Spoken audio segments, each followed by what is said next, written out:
بسم اللہ الرحمن الرحیم۔ ہمارے ملک پاکستان کے اندر بدقسمتی سے یہ ہم لوگوں کی بدقسمتی ہے کہ جس کو جہاں پر اللہ تعالیٰ نے عہدہ عطا فرما دیا تو وہ اپنے آپ کو وقت کا فرعون سمجھتا ہے اور باقی سب لوگوں کو کیڑے مکوڑے سمجھتا ہے اور یہ سمجھتا ہے کہ بھائی ان کی تو کوئی حیثیت ہی نہیں ہے، کوئی ویلیو ہی نہیں ہے، بس میں بڑا ہوں، میرے پاس عہدہ ہے۔ تو اب وہ عہدے والے لوگ جو ہیں دوسروں پر بھی ظلم و ستم کرنا شروع ہو جاتے ہیں۔ تو دفاتر کے اندر یہی ہو رہا ہے اور دکانوں کے اندر یہی ہو رہا ہے، اور سب سے افسوسناک پہلو میں آپ کو بتاؤں، مساجد کے اندر یہ ہو رہا ہے۔ پہلے مسجد کی جو انتظامیہ ہوتی تھی اس کا طریقہ کار یہ تھا کہ کچھ لوگ محلے کے لوگ مل کر مسجد کا انتظام اور نظم چلایا کرتے تھے، اور پھر اس کے بعد سال بھر کے بعد جو ہے ان کا الیکشن ہوتا تھا، اور اگر دیکھا جاتا تھا کہ پچھلی انتظامیہ نے اچھا کام کیا ہے تو لوگ دوبارہ ان کو الیکٹ کر دیا کرتے تھے، اور اگر دیکھتے کہ بھائی انہوں نے کوئی ایسا کام کیا جس سے مسجد کو نقصان پہنچ رہا ہے یا امام صاحب کے ادب و احترام میں کمی کر رہا ہے، حد درجے کمی کر رہا ہے، تو پھر ان کو تبدیل کر دیا جاتا تھا، ان کو معزول کر دیا جاتا تھا، اور پھر اس کی جگہ پر نئی کمیٹی وجود میں آتی تھی۔ اس طرح سالانہ الیکشن ہوتا تھا، تو اس سے یہ تھا کہ سب کو کام کرنے کا موقع بھی ملتا، اور کوئی بھی آدمی اپنے آپ کو تاحیات صدر، جنرل سیکرٹری اور جو ہے دوسرے عہدوں پر بڑا جمان نہیں سمجھتا تھا، کہ بس یہ نہیں سمجھتا تھا کہ یہ عہدہ تو میرے نصیب میں اللہ نے لکھا تھا، اب میں اس عہدے کا حقدار ہوں، بس اس کے اوپر وہ پورے طریقے سے بڑا جمان رہتا تھا۔ یعنی یہاں تک میں نے صدر کو دیکھا ہے، مسجد کمیٹی کے ایک صدر کو، کہ وہ بیچارہ انتقال کر رہا تھا، بستر مرگ پہ تھا، اور کسی نے اس کو جا کر بتایا کہ بھائی ہم انتظامیہ تبدیل کر رہے ہیں اور دوسری انتظامیہ بنا رہے ہیں، تو اس نے کہا، مرتے وقت بھی یہ کہا کہ میری صدارت کا کیا ہوگا۔ یعنی اپنی صدارت کی اتنی فکر پڑی رہتی ہے، مسجد اس کی کوئی فکر نہیں ہے کہ مسجد کے معاملات کیسے چل رہے ہیں، اور مسجد کو جو ہے کس طریقے سے چلانا چاہیے، کس طریقے سے امام صاحب کا ادب و احترام کرنا چاہیے، اور کس طریقے سے انصاف کے ساتھ معاملات کرنے چاہیے۔ اور یہ لوگ جو ٹرسٹ بناتے ہیں نا، تو ٹرسٹ بنا کر پھر اس کے اندر شروع کے اندر یہ کرتے ہیں، شروع میں آ کر مسجد کے اندر جو ہے تلاوت کرتے رہیں گے، اپنی عقیدت کا سکہ جماتے رہیں گے، اپنی بزرگی کا سکہ جماتے رہیں گے، اور تھوڑا سا ڈونیشن بھی دیتے رہیں گے، اور اس طریقے سے مساجد کی انتظامیہ کے اندر لوگ گھستے ہیں۔ شریف لوگ تو آگے آتے نہیں ہیں، شریف لوگوں سے اگر کہو بھی آپ آگے آ جاؤ تو وہ کہتے ہیں بھائی ہمارے بس کا نہیں ہے نا، ہمارے پاس وقت ہے، اور رذیل لوگ اپنے آپ کو پیش کرنے کے لیے تیار ہو جاتے ہیں۔ سب لوگ ایسے نہیں ہیں، بہت سارے لوگ الحمدللہ صحیح کام کر رہے ہیں، لیکن اکثریت ایسی ہے ہمارے ملک پاکستان کے اندر کہ رذیل لوگ اپنے آپ کو پیش کرتے ہیں اور مسجد کے اندر رذالت دکھاتے ہیں۔ اللہ کے گھر میں بیٹھ کر جہاں پر لوگ عاجزی کرتے ہیں، وہ لوگ تکبر کرتے ہیں۔ اللہ کے گھر میں بیٹھ کر جہاں پر فروتنی اختیار کی جاتی ہے، جہاں پر اللہ تعالیٰ کے سامنے چھوٹائی اختیار کی جاتی ہے، اپنے سر کو نیچا کیا جاتا ہے، وہ وہاں پر فخر سے بیٹھے ہوئے اور وہاں پر بھڑکیاں مار رہے ہوتے ہیں، شیخیاں بگاڑ رہے ہوتے ہیں، اور مسجد کے اندر بیٹھ کر جھوٹ بول رہے ہوتے ہیں، مسجد کے اندر بیٹھ کر امام صاحب کے خلاف باتیں کر رہے ہوتے ہیں، اور بغض و عداوت کا شکار رہتے ہیں ساری زندگی۔ تو اس کے بعد جو ہے پھر وہ ٹرسٹ میں شامل ہو جاتے ہیں، اور ٹرسٹ میں شامل ہونے کے بعد پھر وہ امام صاحب سے تو ان کی بنتی نہیں ہے۔ بہت ساری جگہوں پر، اکثر جگہوں پر ٹرسٹ کی جو انتظامیہ ہوتی ہے اس کی امام صاحب سے بالکل نہیں بنتی، کوئی امام صاحب کی بڑائی کو قبول ہی نہیں کرتے، حالانکہ امام صاحب کو جو اللہ تعالیٰ نے درجہ دے دیا، اب ظاہر ہے کہ وہ ممبر رسول پر بیٹھے ہوئے ہیں، محراب رسول میں وہ کھڑے ہوتے ہیں، اور اسی طریقے سے وہ مصلی رسول کے اوپر کھڑے ہو کر نماز پڑھاتے ہیں۔ ان کو اللہ تعالیٰ نے جو مقام دے دیا اس مقام کو تمام لوگ تو مان لیں گے، لیکن ٹرسٹ انتظامیہ کبھی بھی نہیں مانتی۔ سب جگہ ایسا نہیں ہے، بہت سارے لوگ الحمدللہ مانتے بھی ہیں، ادب احترام بھی کرتے ہیں، لیکن عام لوگ الحمدللہ بہت زیادہ ادب و احترام کرتے ہیں۔ لیکن ان کی جو ہے جو ٹرسٹ کی جو انتظامیہ ہوتی ہے، امام صاحب کے ساتھ گویا کہ شروع سے ایک ٹسل چل پڑتی ہے، اور وہ لوگ آ کر جب جو ہے امام صاحب کو عزت دے رہے ہوتے ہیں، سلام کر رہے ہوتے ہیں، ان کو بہت برا لگتا ہے، یہاں تک کہتے ہیں یہ امام صاحب کا چمچہ آ گیا۔ تو امام صاحب کی اگر کہیں پر عزت ہو رہی ہو، کہیں پر ان کا ادب ہو رہا ہو، کہیں پر احترام ہو رہا ہو، ان کے کلیجوں کے اوپر سانپ لوٹتے ہیں، اور یہ سوچتے ہیں کہ بھائی ان کو کتنی عزت، یہ جو ہے ایسی عزت کیسی مل گئی، ان کو تو اتنی عزت نہیں ملنی چاہیے جو عزت ہمیں ملنی چاہیے۔ پھر لوگ جب جا کر امام صاحب کو سلام کرتے ہیں تو کہتے ہیں ہمیں سلام کرنے کیوں نہیں آ رہا ہے، یا ہمارے پاس کیوں نہیں آ رہا۔ جو ان کے پاس جاتا ہے تو اس کو جو ہے ویلیو دیتے ہیں، اور جو امام صاحب کے پاس جاتا ہے اس کو ڈی ویلیو کرنے کی کوشش کرتے ہیں، اور امام صاحب کا وقار گھٹانا اور امام صاحب کی عزت کو خاک میں ملا دینا گویا کہ کمیٹی کے ہر ممبر کا مشن ہوتا ہے، الا ماشاء اللہ بہت کم لوگ ایسے ہوتے ہیں کہ جو کہ امام صاحب کو رسپیکٹ دیں۔ یہ سارے دنیا دار لوگ مسجد کے اوپر قبضہ کر لیتے ہیں اور پھر جو ہے امام صاحب پہ اعتراض کرنا شروع ہو جاتے ہیں، جناب وہ ایسے ہیں، وہ ویسے ہیں، وہ ویسے ہیں۔ اگر ان میں سے ان کو اٹھا کر اگر دیکھا جائے اور ان کو بٹھایا جائے اور بٹھا کر ان میں ان کی نماز اگر سنی جائے، ان میں سے بہت سارے لوگوں کی نماز صحیح نہیں ہوگی، ان کو نماز کے بنیادی مسائل کا علم نہیں ہوگا، لیکن بس اعتراضات کرتے رہتے ہیں اور بغض و عداوت کا شکار رہتے ہیں، تو ان کی ٹسل امام صاحب کے ساتھ تو چلتی رہتی ہے۔ حالانکہ اگر یہ امام صاحب کے ساتھ جوڑ بٹھائیں تو مسجد کے اندر ایک اتنا اچھا ماحول ہو جائے گا کہ اگر امام صاحب پہ کوئی بات کرے گا تو انتظامیہ اس کو ڈیفینڈ کرنے والی ہو، ٹرسٹ اس کو ڈیفینڈ کرنے والا ہو، اور اگر ٹرسٹ پر کوئی بات کرتا ہو تو امام صاحب جائز باتوں میں ان کو فیور دینے والے ہوں۔ تو اس طریقے سے جو ہے کام بڑا اچھے طریقے سے آگے چلے گا۔ لیکن ہوتا یہ ہے کہ جناب وہ ان سے ٹکرا رہے ہیں، وہ ان سے ٹکرا رہے ہیں، ٹکر اس طریقے سے چلتی رہتی ہے اور پھر گویا کہ ایک ٹسل چل پڑتی ہے۔ امام صاحب بھی انسان ہیں، جب ان کو اس طریقے سے ہر جگہ ہر موقع پر ذلیل کرنے کی کوشش کی جائے گی، ان کے وقار کو خاک میں ملانے کی کوشش کی جائے گی، ایک حد تک تو وہ صبر کر لیتے ہیں، اس کے بعد جو ہے وہ بھی ریئیکٹ کرنا شروع ہوتے ہیں۔ ویسے اکثر ائمہ بہت زیادہ صبر اور ضبط کا مظاہرہ کرتے ہیں اور صبر کرتے رہتے ہیں، اللہ تعالیٰ پر چھوڑتے رہتے ہیں، اللہ تعالیٰ ان کو اچھا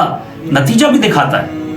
کہ جو ان کے مخالفین ہوتے ہیں اللہ تبارک و تعالیٰ یا تو علاقے سے ان کو چلتا کر دیتا ہے یا پھر دنیا سے چلتا کر دیتا ہے، یا پھر وہ ایسے ایسے مسائل کا شکار ہو جاتے ہیں کہ الامان والحفیظ، اور اگر جب پھنستے ہیں تو پھنسنے کے بعد امام صاحب سے ہی آ کر دعا کرواتے ہیں، اگر بیمار ہوتے ہیں تو امام صاحب سے ہی آ کر دم کرواتے ہیں، اور امام صاحب کے دم سے الحمدللہ وہ صحیح بھی ہوتے ہیں، لیکن اس کے باوجود جب صحیح ہو جائیں گے پھر امام صاحب کے خلاف کام کرنا شروع ہو جائیں گے۔ تو امام صاحب کے ساتھ تو ان کی ٹسل گویا کہ بالکل پکی ہے، وہ ان کی بالکل عزت کو ماننے کے لیے تیار نہیں ہوتے، ان کے مقام کو بالکل ماننے کے لیے تیار نہیں ہوتے۔ ہاں اب رہ جاتے ہیں مؤذن صاحب یا خادم صاحب، تو ان کے ساتھ ان کا پورا جوڑ بیٹھ جاتا ہے۔ اس کی وجہ کیا ہے؟ اس کی وجہ یہ کہ مسجد کا مؤذن اور خادم ان کے گھر کے بھی کام کر دیتا ہے،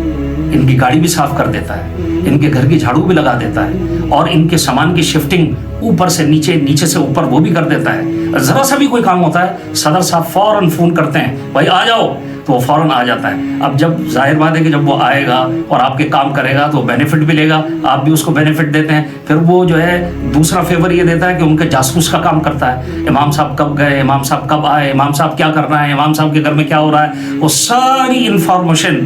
ساری رپورٹ، ساری انفارمیشن وہ جو ہے ان کو فوراً دینا شروع ہو جاتے ہیں۔ اب وہ بھی خوش اور وہ بھی خوش، ان کا بھی کام بننے لگ جاتا ہے، وہ ان کو الگ سے رقم بھی دیتے رہتے ہیں، مسجد کے اندر ان کو فیسیلیٹیٹ بھی کرتے رہتے ہیں اور ان کی تعریفیں بھی کرتے ہیں کہ جناب کام تو یہ کر رہے ہیں، کام تو مؤذن کر رہا ہے، کام تو خادم کر رہا ہے، امام صاحب تو کام کرتے ہی نہیں ہیں۔ چاہے امام صاحب بالکل چھٹی نہ کریں اور اپنے کام کو بھرپور طریقے سے سر انجام دے رہے ہوں، لیکن اس کے باوجود کبھی بھی پھوٹے منہ ان کی زبان سے کوئی تعریفی کلمہ، کوئی تعریفی جملہ امام صاحب کے لیے نہیں نکلے گا۔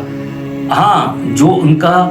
گھر کا خادم ہے، مسجد کا خادم نہیں بلکہ گھر کا خادم ہے، اور وہ گھر میں ان کی خدمت کر رہا ہے، اور یہاں مسجد میں بس برائے نام کر لے گا تو کر لے گا، اور اگر یہاں پر کوئی کمی بیشی ہوئی لوگ اس کو بولیں گے تو صدر صاحب کھڑے ہو جاتے ہیں کہ جناب آپ ان کو برا بلا نہ کہیں، یہ بہت کام کرتے ہیں۔ تو یہ ایک جو ہے ظلم و ستم مسجد کے اندر چل رہا ہے، اور پھر اگر باز نہیں آتے تو پھر اس کے بعد جو ہے ان کے اوپر طرح طرح کی چیزیں، اللہ تعالیٰ کے عذابات پھر شروع ہو جاتے ہیں، لیکن ان کو عقل نہیں آئے گی، یہ عقل پکڑنے والے لوگ نہیں ہیں، اور یہاں تک بھی کرتے ہیں کہ امام صاحب کے اوپر الزام لگانا شروع کر دیتے ہیں، کہتے ہیں کہ جناب وہ جو ہے بجلی چوری کر رہے ہیں، امام صاحب جناب جو ہے نا اے سی چلا رہے ہیں، حالانکہ اے سی ہے ہی نہیں، اے سی جو ہے اس کو تو آؤٹر بھی ہوتا ہے نا، وہ تو باہر سے نظر بھی آتا ہے نا، تو آپ کو نظر آ رہا ہے وہ اے سی، وہ کہہ رہے ہیں جناب امام صاحب اے سی چلا رہے ہیں، امام صاحب مسجد کی بجلی چوری کر رہے ہیں۔ حالانکہ اکثر مساجد کے اندر جو محلے کے پیش امام صاحب ہوتے ہیں یا خادم ہوتے ہیں یا مؤذن ہوتے ہیں، ان کے اوپر گیس اور بجلی اور پانی اس کا کوئی بل نہیں ہوتا عموماً ہمارے یہاں پاکستان میں، لیکن بعض ایسے بدنصیب علاقے ہیں کہ اس میں امام صاحب سے بھی باوجود ہے کہ ان کی تنخواہ کم ہے، مؤذن کی تنخواہ کم ہے، خادم کی تنخواہ کم ہے، لیکن اس کے باوجود وہ لوگ ان سے آدھا بل لے رہے ہیں بجلی کا۔ بجلی کتنی مہنگی ہے اور تنخواہ انتہائی قلیل، اتنی کم کہ اونٹ کے منہ میں زیرے کے مترادف ہوگا، بالکل نہیں ہوتی تنخواہ، اور اس میں سے بھی وہ بل وصول کر رہے ہیں. تو یہ سب جو ظلم و ستم یہاں پر ہو رہا ہے تو اس کی اینڈنگ بہت خراب ہونے والی ہے، اس کا انجام بہت خراب ہونے والا ہے. اللہ تعالیٰ کے دربار میں کل کو قیامت کے دن جتنے بھی ائمہ ہیں اور جن پر ظلم و ستم ہو رہا ہے ان کا ہاتھ ہوگا، اور ان کا جو ٹرسٹ ممبران ہیں، جو لوگ اس کے ذمہ دار ہیں، چاہے صدر صاحب ہوں یا کوئی بھی ہوں، تو ان کا گریبان ہوگا اور وہ پکڑ کر باقاعدہ اس کا جو ہے اس کا محاسبہ کریں گے اور اس کا باقاعدہ آپ کو بدلہ دلوایا جائے گا. اگر آپ نے اچھے کام کیے ہیں تو آپ کو اچھا بدلہ ملے گا، اور اگر آپ نے برے کام کیے ہیں تو پھر آپ کو اس کا برا بدلہ ملے گا. تو یہ الزامات کی طرف پھر آ جاتے ہیں کہ جناب وہ چوری کر رہے ہیں، وہ ایسا کر رہے ہیں. چاہے چوری ثابت ہو یا نہ ہو، لیکن امام صاحب کے وقار کو خاک میں ملانے کی پورے طریقے سے کوشش کی جاتی ہے.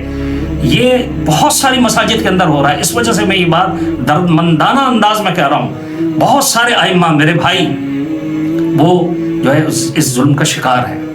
اور ان کے اوپر اتنا ظلم و ستم ہو رہا ہے، اور وہ بیچارے پھر بھی اللہ کی رضا کے خاطر کام کر رہے ہیں. حالانکہ اگر وہ کسی اور جگہ کام کریں تو ان کو اللہ تبارک و تعالیٰ اس سے زیادہ دے دے گا. اگر مال کی ان کو لالچ ہوتی، مال کی ان کو کوئی لالچ نہیں ہے، وہ پوری ذمہ داری کے ساتھ اپنی ڈیوٹی سر انجام دے رہے ہیں اور اللہ کے گھر کی خدمت کر رہے ہیں. پھر پیش امام صاحب جو ہے، جو آپ کی نماز اللہ تعالیٰ کے دربار میں پیش کرنے کا ذریعہ ہے، یعنی آپ جو نماز پڑھ رہے ہیں تو اس نماز کو امام صاحب اللہ تعالیٰ کے دربار میں پیش کرنے کا سبب ہیں، پیش کرنے کا ذریعہ ہیں. اس ذریعے کو آپ گندا کرنے کی کوشش کر رہے ہیں. جن کے پیچھے آپ نماز پڑھتے ہیں، جن کے پیچھے آپ جمعہ پڑھتے ہیں، جن کے پیچھے آپ عید پڑھتے ہیں، جن کے پیچھے آپ تراویح پڑھتے ہیں، جن کے پیچھے آپ 5 وقتہ نماز پڑھتے ہیں، اور پھر 5 وقتہ کہاں رہ جاتی ہے؟ جب ٹرسٹ کے ممبران پکے ہو جاتے ہیں نا، تو اس کے بعد جو ہے پھر مسجد سے آؤٹ، بالکل غائب، نظر ہی نہیں آ رہا ہے. جو مسجد میں بیٹھا ہوا ہر وقت تلاوت کرتا رہتا تھا، اب وہ ٹرسٹ کا ممبر بن کے جب پکا ہو گیا تو اس کے بعد جو ہے مسجد میں نظر ہی نہیں آ رہا. گویا کہ چندہ ماموں بن گیا ہے. لوگ کہتے ہیں بھائی چندہ ماموں آ گئے. یہ چندے کا جب وقت ہوتا ہے اس میں آ جاتے ہیں. سارا نظم تو امام صاحب چلا رہے ہیں، سارا نظم تو مؤذن صاحب اور خادم صاحب چلا رہے ہیں. آپ لوگ کیا کرتے ہیں یہاں پہ آ کے؟ آپ لوگ صرف آ کے یہاں بس بیٹھ کر جو ہے چند باتیں کر لیں، چند غیبتیں کر لیں، اور اس کے بعد جو ہے چندہ جمع کر لیا، اس کے بعد ایسے کپڑے جھاڑ کر اٹھ کر چلے جاتے ہیں. آپ لوگ کیا کام کر رہے ہیں؟ میں سب کے بارے میں یہ بات نہیں کر رہا. بہت سارے لوگ الحمدللہ پازیٹیو کام کرتے ہیں اور اس طریقے سے کام کرتے ہیں کہ جو ہے نا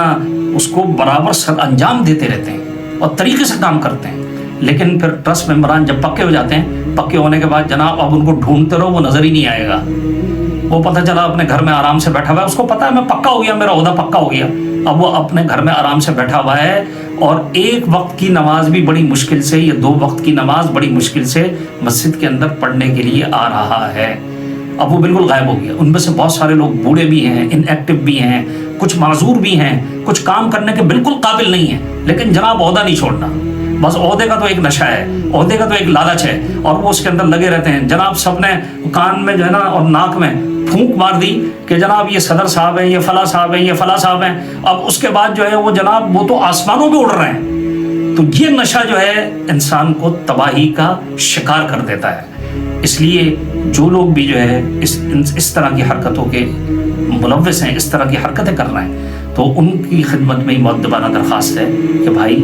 دنیا ایک تھوڑا سا ایک وقت اللہ تبارک و تعالیٰ نے اس میں دنیا کے اندر اللہ تعالیٰ نے ہمیں عطا فرمایا ہے، اس میں اپنے آخرت کو برباد مت کریں. ہر چیز میں آخرت کو مد نظر رکھ کر چلیں. اس طرح امام صاحب کی بے ادبی یا بے عزتی کر کے آپ کو کبھی عزت نہیں ملے گی. تاریخ اس بات کے اوپر شاہد ہے. ہاں الٹا آپ جو ہے طرح طرح کی مصیبتوں کے اندر گرفتار ہو جائیں گے. باقی آپ کی مرضی ہے، سمجھانا ہمارا کام تھا. تمام ائمہ کی طرف سے، تمام علماء کی طرف سے میں نے ایک یہ بات رکھ دی ہے ان تمام ٹرسٹ انتظامیہ کی خدمت میں کہ جو کہ اس طریقے سے معاملات کر رہے ہیں، اور جو لوگ اچھے طریقے سے چل رہے ہیں ان کے لیے یہی دعا ہے کہ اللہ تبارک و تعالیٰ ان کی اچھائی میں اضافہ فرمائے اور اللہ تبارک و تعالیٰ ان کو اور برکت عطا فرمائے. اور جو ہمارے بھائی اپنی ناسمجھی یا نادانی کی وجہ سے یا کسی اور وجہ سے بھی اگر وہ اس میں ملوث ہیں تو اللہ تبارک و تعالیٰ ان سب کو صحیح سمجھ عطا فرمائے اور صحیح طریقے سے کام کرنے کی توفیق عطا فرمائے اور ائمہ کا ادب و احترام کرنے کی توفیق عطا فرمائے. وآخر دعوانا الحمدللہ رب العالمین.